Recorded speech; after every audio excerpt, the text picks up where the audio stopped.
हमने स्टार्ट किया था मैथ्स 1 में चैप्टर नंबर 3 अरिथमेटिक प्रोग्रेशन, जिसमें हम कर रहे थे प्रैक्टिस सेट 3.3। तो प्रैक्टिस सेट 3.3 में प्रीवियस वीडियो में हम लोगों ने 1 से लेके 6 क्वेश्चंस को सॉल्व कर लिया था। रिमेनिंग हमारा बाकी था 7, 8 एंड 9th क्वेश्चन, जो हम लोग आज की इस वीडियो में कवर करेंगे। तो बिना देरी किए शुरू करते हैं अपने क्वेश्चन नंबर 7 को सॉल्व करने से। तो क्वेश्चन नंबर 7 यहाँ पे हमें क्या दिया है, in an AP sum of 3 consecutive term is 27 and their product is 504। तो सम मतलब एडिशन करना है तीनों कॉन्जिक्यूटिव का और उनका प्रोडक्ट लेना है जो कितना है 504। Find the terms. Assume that 3 consecutive term is in AP are A minus D, A plus D। तो यहाँ पे आपको कौन सा कॉन्जिक्यूटिव टर्म लेना है ये ऑलरेडी दे दिया हुआ है, पर फिर भी इसको एक बार अच्छे से देख लेते हैं। तो यहाँ देखो, AP का मतलब हमें पता है कि कॉमन डिफरेंस जो दो नंबर्स के बीच में होता है फर्स्ट टर्म और सेकंड टर्म में, तो वो क्या होना चाहिए, सेम होना चाहिए। तो हमें क्या करना है, कुछ ऐसे टर्म्स को अज्यूम करने हैं जिनको अगर हम सेकंड टर्म और फर्स्ट टर्म को माइनस कर रहे हैं या फिर थर्ड टर्म या सेकंड टर्म को माइनस कर रहे हैं, तो उसका जो कॉमन डिफरेंस हमें मिल रहा है वो सेम होना चाहिए।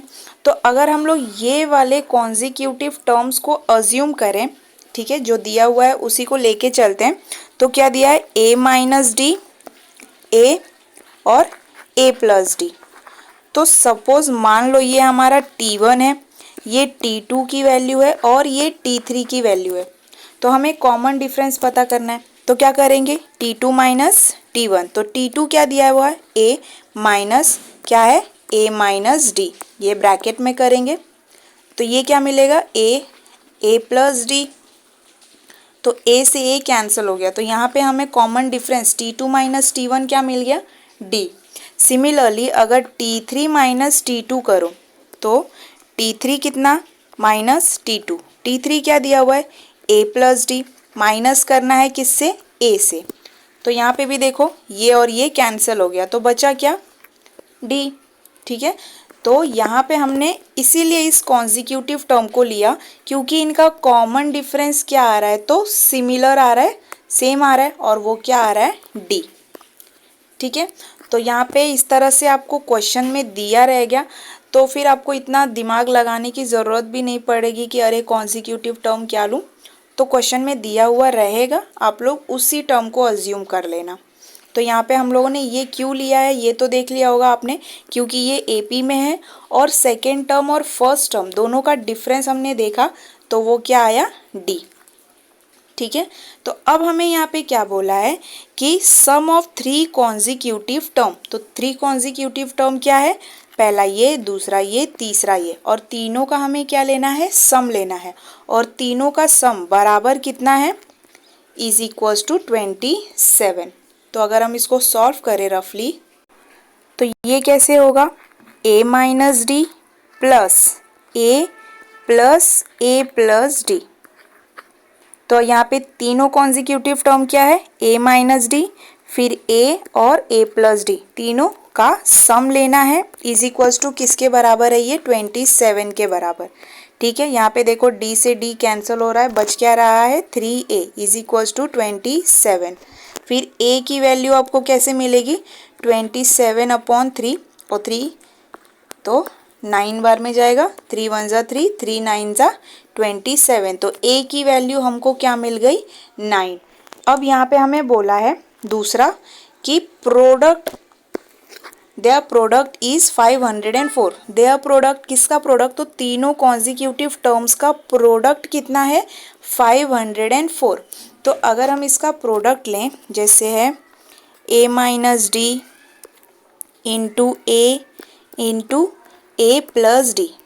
ठीक है, प्रोडक्ट बोला है तो हम लोग क्या करेंगे, मल्टीप्लाई, कितना है, 504। ठीक है, तो यहाँ पे देखो हमें A की वैल्यू पता है, कितना मिला था, A बराबर 9 मिला था ना हमें। तो अगर हम लोग A की जगह पे 9 रख के देखते हैं, तो देखते हैं क्या होता है, ये हो जाएगा 9 माइनस डी इंटू 9, ठीक है, ये D है, into 9 plus D is equals to 504। अब यहाँ पे हमें क्या देखना है, देखो 9 माइनस डी 9 प्लस डी, ये वाला जो 9 है इसको उठा के यहाँ पे ला दो, ये हो जाएगा यहाँ पे डिवीजन में। तो आगे ये क्या हो जाएगा, अगर हम इन दोनों को देखें सिर्फ I mean 9 माइनस डी को और 9 प्लस डी को, तो ये किसका फॉर्मूला बनता है 9 स्क्वायर माइनस डी स्क्वायर। ठीक है, हमें पता है कि ए स्क्वायर माइनस बी स्क्वायर का फॉर्मूला क्या होता है, ए माइनस बी और ए प्लस बी। तो यही टर्म्स हमको यहाँ पे दिख रहे हैं, तो हम लोग इस फॉर्मूला पे रख सकते हैं और ये हो जाएगा 105/9। ठीक है, अब यहाँ पे हमें डिवाइड करना है इसको 504/9, तो ये कितने बार में जाएगा, तो देखो 504 डिवाइड बाई 9, तो 9 5 ज़ा 45, कितना बचेगा, तो 54 और 9 6 ज़ा 54। तो ये कितने बार में जा रहा है, 9 square minus D square is equals to 56। इतना हमें मिल गया। यहाँ पे 9 स्क्वायर को हम लोग 81 लिख सकते हैं, minus D square is equals to 56। तो ये 81 को 56 के पास भेज दो, या फिर क्या करो ना, ये वाले टर्म को यहाँ पे ला दो, क्योंकि फिर नेगेटिव मार्क आएंगे, उससे बेटर है हम लोग पॉजिटिव करने की कोशिश करते हैं। 81 minus 56 is equals to D square को उठा के 56 की जगह पे रख दो, तो ये थोड़ा सिंपल हो जाता है, क्योंकि 81 को हम लोग उधर भेजेंगे तो वो माइनस हो जाएगा, फिर माइनस में आएगा, माइनस को कट करेंगे, वो लंबा प्रोसेस, तो थोड़ा कन्फ्यूजन कम कर देते हैं। फिर 81 माइनस 56 कितना, तो ये हमें मिलेगा 25 is equals to D square. अब दोनों साइड स्क्वायर लेंगे तो डी की वैल्यू हमें कितनी मिलेगी 5, लेकिन प्लस माइनस 5। अलजेब्रा में हमें पता है ना, स्क्वायर रूट लेने पे वैल्यू दोनों में आती है, प्लस में भी आती है और माइनस में भी आती है। तो अब हमारे पास ए की भी वैल्यू है कितनी 9 और डी की भी वैल्यू है कितना, तो प्लस माइनस 5। तो इन दोनों वैल्यूज़ को हम लोग किस में पुट करेंगे, ये जो वैल्यूज़ थे हमारे पास इसमें पुट करेंगे। तो पहले 9 माइनस डी की 2 वैल्यू है हमारे पास, तो डी को पहले आप लोग पॉजिटिव 5 मानना, उसके बाद डी को नेगेटिव 5 मानना। तो इस तरह से आपके पास 6 नंबर्स मिलेंगे। ठीक है, तो देखो यहाँ पे अगर 5 मानते हैं तो 9 माइनस 5 4, ए तो 9 है और 9 प्लस 5, तो ये आपको कितना मिलेगा 14। ठीक है, लेकिन वही अगर आप डी को माइनस 5 मानो तो ए प्लस ए माइनस डी, तो 9 माइनस माइनस 5, ये कितना मिल जाएगा, तो 9 minus minus plus 5 is equals to ये हो जाएगा 14। फिर ए की वैल्यू तो 9 ही आएगी और उसके बाद ए प्लस डी, तो ए की वैल्यू है 9 प्लस डी की वैल्यू क्या माना हमने माइनस 5, तो यहाँ पे 9 plus minus minus 5 is equals to कितना मिलेगा 4। तो देखो डी का हमारे पास तीनों कॉन्जिक्यूटिव टर्म का हमारे पास 6 वैल्यूज़ मिल रहे हैं। पहला वैल्यू क्या है 4 9 14, कब, जब हम लोग 5 को पॉजिटिव ले रहे हैं, और जब 5 को हम लोग डी को हम लोग नेगेटिव ले रहे हैं तो हमें क्या मिल रहा है 14 9 एंड 4, थोड़ा रिवर्स में हो जा रहा है। ठीक है, तो कितने वैल्यूज़ आपको मिलेंगे, अगर आप डी को पॉजिटिव ले रहे हो तो 3 वैल्यूज़ और डी को नेगेटिव ले रहे हो तो 3 वैल्यूज़ वही है, बस आगे पीछे हो जा रहे हैं। ठीक है, तो इसको एक बार फेयर में देख लेते हैं हम लोग। तो यहाँ देखो फेयर में हम लोग इसको कैसे करेंगे, let the 3 consecutive term of A P क्या है, तो ए माइनस डी, ए और ए प्लस डी, ये हमें गिवन है क्वेश्चन में। फिर अकॉर्डिंग टू फर्स्ट कंडीशन, पहला कंडीशन क्या था, ये तीनों कॉन्जिक्यूटिव टर्म्स के सम कितने हैं, तो 27 के बराबर। तो हमने वैसा ही किया, तीनों का सम लिया तो हमें ए की वैल्यू मिल गई कितनी 9, फिर सेकेंड कंडीशन दिया था कि तीनों कॉन्जिक्यूटिव टर्म्स का प्रोडक्ट लेना है और वो प्रोडक्ट किसके बराबर है, तो 504 के बराबर।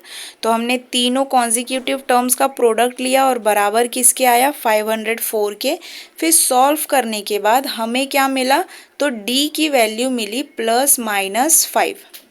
ठीक है, तो पहले ए की वैल्यू मिल गई 9, डी की वैल्यू ±5। ठीक है, यहाँ पे मैंने सिर्फ 5 लिखा है, ये आएगा ±5। तो डी की वैल्यू आप यहाँ पे ये ना करके, ठीक है, तो डी की वैल्यू आएगी ±5, सिर्फ 5 नहीं। तो पहले हम लोग डी को +5 अज्यूम करेंगे और ए तो हमारा 9 है, तो हम सारे कॉन्जिक्यूटिव टर्म्स में रखेंगे जो हमने अज्यूम किया था। तो हमें वैल्यू क्या मिला, 4, 9 और 14। उसके बाद जब हम लोग डी को -5 मान रहे हैं और ए हमारा ऑलरेडी 9 है, और तब हम लोग अपने अज्यूम्ड कॉन्जिक्यूटिव टर्म्स में उन वैल्यूज़ को रख रहे हैं, तो हमें क्या मिल रहा है, 14, 9 और 4। ठीक है, तो हमें अपने टर्म्स को फाइंड करने थे, क्वेश्चन में दिया हुआ था, और हमें कितने नंबर्स मिले, 4, 9, 14, 3 यहाँ पे कब, जब हमने डी को 5 माना, और 14, 9 एंड 4 जब हमने डी को -5 माना। ठीक है, तो इसको एक बार अच्छे से देख लो कैसे सॉल्व किया हुआ है।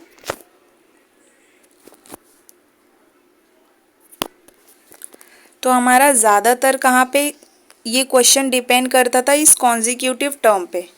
ठीक है, तो ऑलरेडी क्वेश्चन में दिया हुआ था तो हमने यही मान लिया।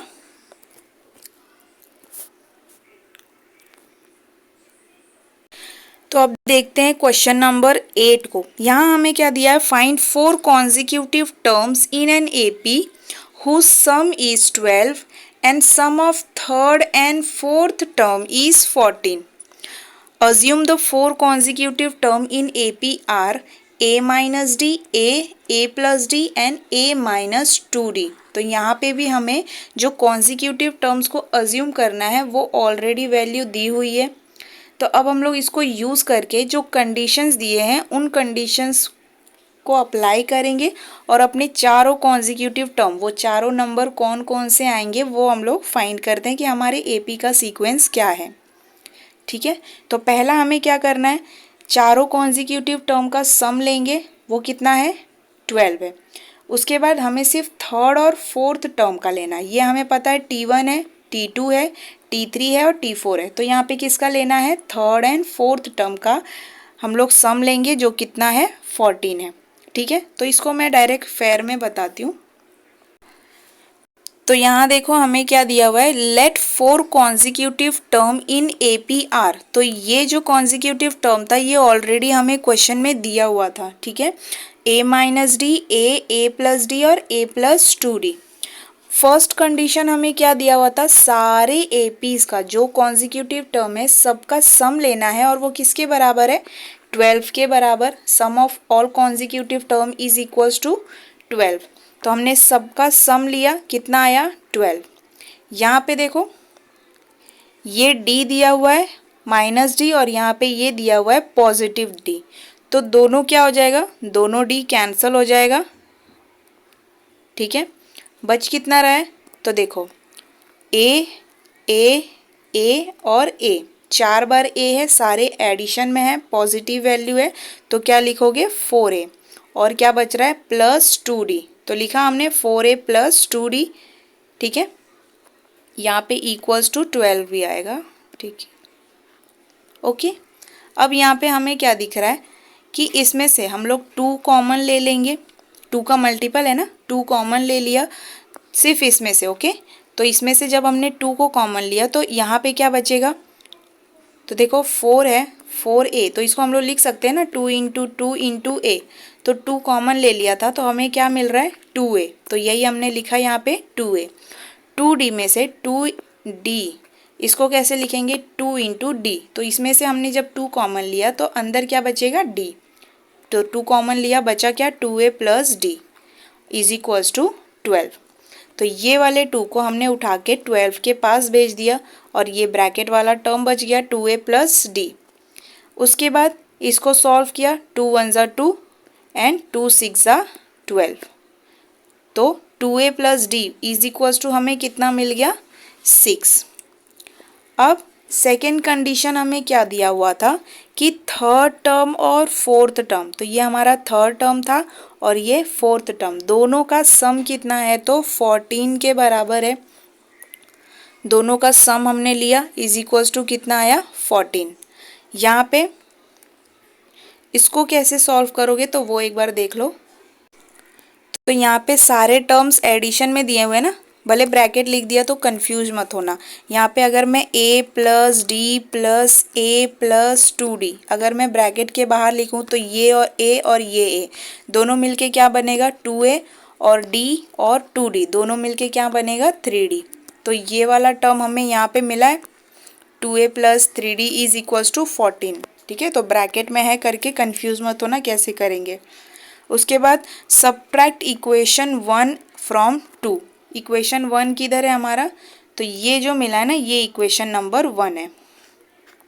ठीक है, हमें दो इक्वेशन मिल गया है, इसको हम लोग क्या करेंगे सबट्रैक्ट करेंगे। अब सबट्रैक्ट क्यों कर रहे हैं तो देखो यहाँ पे हमें 2a दिख रहा है, यहाँ पे भी 2a मिल रहा है, तो सेम नंबर सेम साइन, तो हम लोग सबट्रैक्ट करेंगे। सबट्रैक्ट करने के बाद हमें किसकी वैल्यू मिली तो d की वैल्यू मिलती है 4। d की वैल्यू क्यों मिली, क्योंकि a को तो हमने एलिमिनेट कर दिया ना, सेम टर्म तो क्या हो जाएगा एलिमिनेट, तो हमें किसकी वैल्यू मिलेगी d की वैल्यू, तो d की वैल्यू आपको क्या मिल गई 4।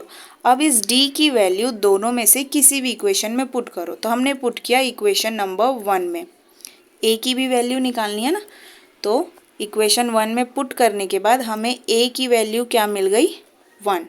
अब जब आपके पास a की वैल्यू है 1 और d की वैल्यू है 4, अब इन वैल्यूज़ को आप अपने अज्यूम किए हुए कॉन्जिक्यूटिव नंबर्स में रखो और उसके बाद क्या निकालना है तो कौन सा आपका AP का सीक्वेंस होगा वो निकालना है। तो देखो यहाँ पे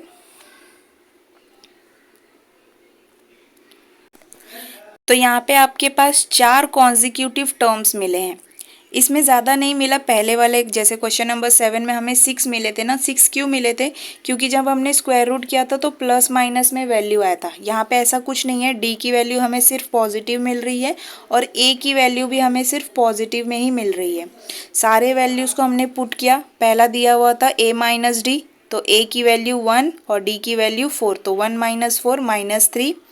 a की वैल्यू हमारे पास 1 है, a प्लस डी की वैल्यू कितनी होगी तो 1 प्लस 4 इज इक्वल्स टू 5 और a प्लस 2d की वैल्यू क्या होगी तो a की वैल्यू 1 2 इंटू 4, तो a प्लस 2d की वैल्यू मिली 9। यहाँ पे आपको कितने कॉन्जिक्यूटिव टर्म्स मिले तो 4, कौन कौन से -3 1 5 और 9, ये हमारे कॉन्जिक्यूटिव टर्म्स है। लास्ट में आपको लिखना है the 4 consecutive terms are -3 1 5 and 9।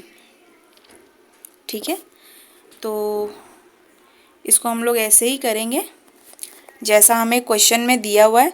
तो ये कॉन्जिक्यूटिव टर्म्स दिए हुए हैं, पहला कंडीशन दिया था कि सबको ऐड करना है 12 के बराबर है, तो हमने देखा कि यहाँ पे हमें क्या मिल गया एक इक्वेशन मिला। ठीक है, कोई भी नंबर कट नहीं रहा था तो एक इक्वेशन फॉर्म हुआ।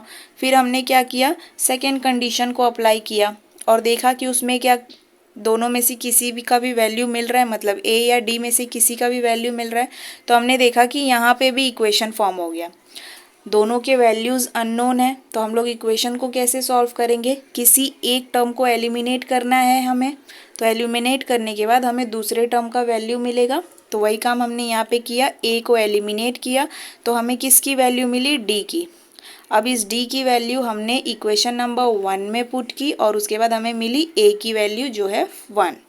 अब जब a की वैल्यू और d की वैल्यू दोनों आपको मिल गई तो लास्ट आपका काम क्या बच रहा है, जो कॉन्जिक्यूटिव टर्म्स को आपने अज्यूम किया था a minus D a plus D जो भी, उसमें क्या करना है आपको वैल्यूज़ को पुट करना है और अपने कॉन्जिक्यूटिव टर्म्स के वैल्यूज़ को हमने फाइंड करना है। तो हमें यहाँ पे 4 कॉन्जिक्यूटिव टर्म्स मिले, फिर आप लिखोगे the 4 consecutive terms are -3 1 5 and 9। ठीक है, तो पूरे सॉल्यूशन को एक बार अच्छे से देख लो, ये हमारा फर्स्ट पेज का है, सेकेंड पेज का और थर्ड। ठीक है,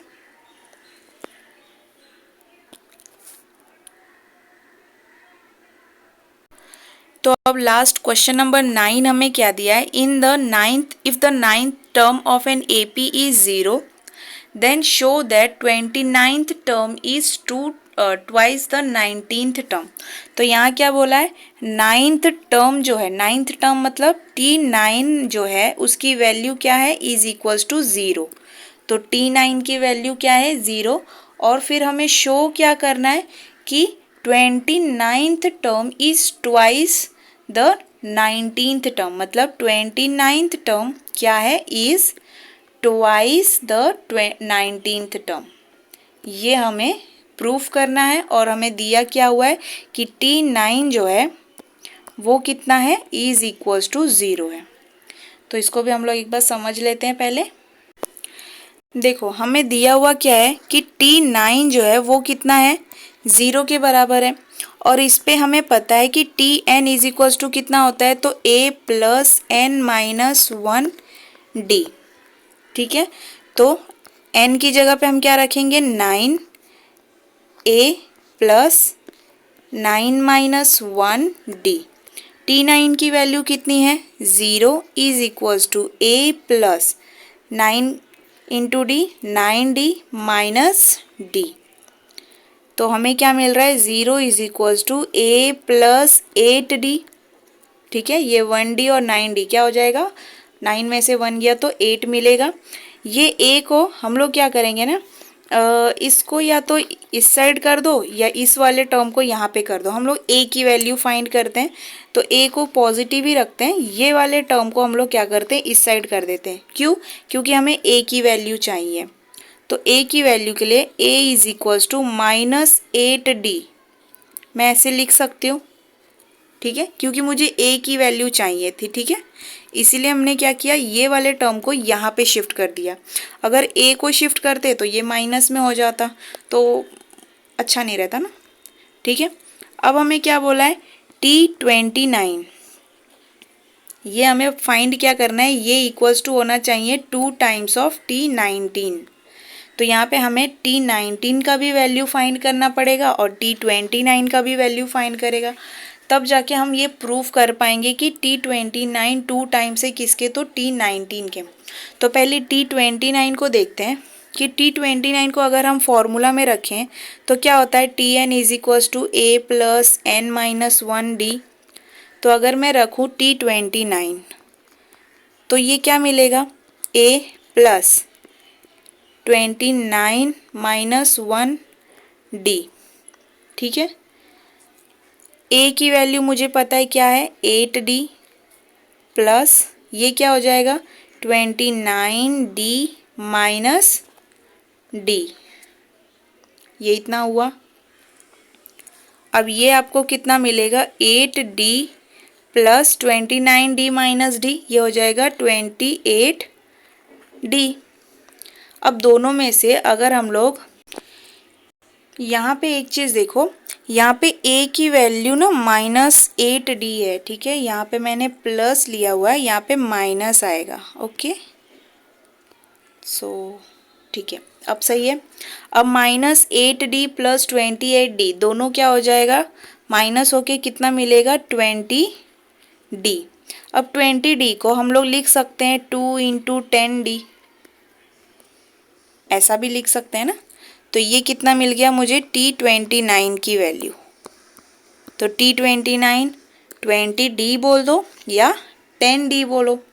ठीक है, अब हम लोग ऐसा क्यों लिख रहे हैं, तो देखो T29 हमें मिल गया, लेकिन हमें क्या प्रूफ करना है, T29 इक्वल्स टू है 2 इंटू T19 के, और हमें क्या मिला है, 2 इंटू 10d।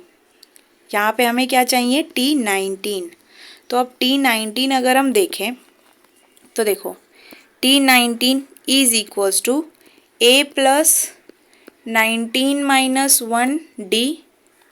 ओके, तो T19 तो पता नहीं है, a की वैल्यू पता है क्या है, -8d प्लस ये हो जाएगा 19d माइनस d, ये हो जाएगा -8d प्लस 18d, और दोनों को माइनस करो तो कितना मिलेगा, 10d। ये किसकी वैल्यू मिली, T19 की वैल्यू। ठीक है, अब T19 यहाँ पे मुझे किसके बराबर दिख रहा है, 10d के बराबर। यहाँ पे देखो T28 भी मुझे क्या मिला था, T29 क्या मिला था, 2 इंटू 10D, और 10D इज इक्वल्स टू है किसके, तो T19 के। तो अगर मैं 10D के जगह T19 लिखूं तो कैसे होगा ये हो जाएगा T29 is equals to 2 into 10D के जगह पे क्या लिख सकते हैं, तो T19।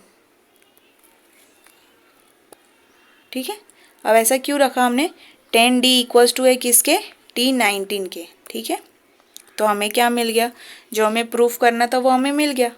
तो देखो पहले हम लोगों ने Tn की वैल्यू फाइंड की, तो Tn में हमें पता चला कि T9 की वैल्यू है 0। अब उस हिसाब से हमें A की वैल्यू फाइंड की, वो मिला -8D। उसके बाद हमें पता है क्या प्रूफ करना है, T29 is equals to 2 into T19। सबसे पहले हमें T29 का वैल्यू फाइंड करना है, तो T29 का वैल्यू हमें क्या मिला, 2 इंटू 10D। ठीक है, या 20D, दोनों को हम लोग लिख सकते हैं। फिर उसके बाद हमने फाइंड किया T19 की वैल्यू, तो T19 का वैल्यू हमें कितना मिला, 10D के बराबर। अब 10D हमें यहाँ पे भी दिख रहा था 10D, तो 10D की जगह पे हम लोग T19 भी रख सकते हैं। तो फिर हमें जो प्रूफ करना था वो यहाँ पे प्रूफ हो गया, T19 is equals to 2 into T29 is equals to 2 into T19। ठीक है, तो इसको एक बार फेयर में देख लेते हैं कैसे करेंगे। देखो गिवन क्या है, T9 is equals to 0, ninth term 0 है। प्रूफ करेंगे हम लोग, हमें पता है, वी नो दैट। ठीक है, यहाँ पे वी नो दैट ही लिखना, आई नो दैट मत लिखना। तो Tn इज इक्वल्स टू क्या होगा, a plus n minus 1 into D. Tn मतलब T9, a प्लस n की जगह पे भी क्या लिखोगे, 9 माइनस 1 d। फिर हमें क्या मिला, 0 is equals to a plus 8d। हमें फाइंड करना है a की वैल्यू, तो a को हमने यहीं पे रख दिया, माइनस ये वाला 8d हमने जब यहाँ शिफ्ट किया तो ये क्या हो गया, -8d। ये हो गया हमारा इक्वेशन 1। ऑल्सो T19 हमें पता है क्या है, a प्लस 19 माइनस 1d। तो T19 हमें किसके बराबर मिला, 10d के बराबर, तो ये 2 हो गया। उसके बाद हमने फाइंड किया T29। ठीक है, तो यहाँ पे हमने रफ वर्क में, देखो कंफ्यूज मत होना कि पहले T29 हुआ फिर हमने T19 फाइंड किया। आप इस कंडीशन को देख के ये वाले कंडीशन को बाद में यूज़ कर सकते हो। ठीक है, तो अब ये ज़रूरी नहीं है कि पहले T29 ही करो फिर T19 करो। तो दोनों में से कैसा भी सीक्वेंस, जैसे हम लोग ने रफ में किया कि हमें यहाँ पे ऐसा मिल गया तो फिर हम लोग ने T19 फाइंड किया, वो भी सही है। तो T29 हमने सारे वैल्यूज़ जो है हमारे पास हमने रखा, तो T29 हमें किसके बराबर मिला, 2 इंटू 10D। यहाँ पे हमने देखा कि इक्वेशन नंबर 2 में 10D इक्वल्स टू है किसके, T19 के। ठीक है, तो 10D की जगह पे हमने क्या रख दिया, T19 फ्रॉम 2 से हमें मिला। तो therefore the 29th term is twice the 19th term। ये हमने प्रूफ किया ना, 29th टर्म क्या है, ट्वाइस है किसके, तो 19th टर्म के। बस ये हमारा 9th क्वेश्चन। तो इसमें ज़्यादा हमें कुछ करना नहीं था।